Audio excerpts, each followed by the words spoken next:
Many refuse to even consider the truths of the Bible because of the claim that the Bible was not inspired by God. How would you respond? Deep inside, are you plagued with the same doubt? Did the God of the universe truly inspire men to write the exact words recorded in Scripture? If so, did he leave his signature in the text? What would that look like? It would have to be something so incredibly complex, it would defy probability and chance. Golgotha, the place of the skull, depicts one of the most iconic images known to humanity. 3 crosses on a hill. Spiked to the middle cross was Yeshua, Jesus, the divine offer of heaven's salvation.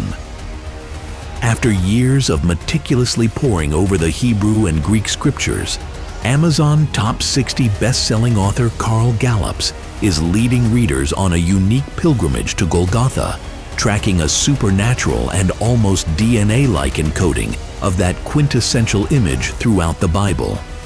Astonishingly, likenesses of Golgotha are visible from the beginning words of Genesis to some of the last words of Revelation, and in just the right places. See for yourself why the Bible, unlike any other book in history, contains tangible evidence of its own multidimensional inspiration.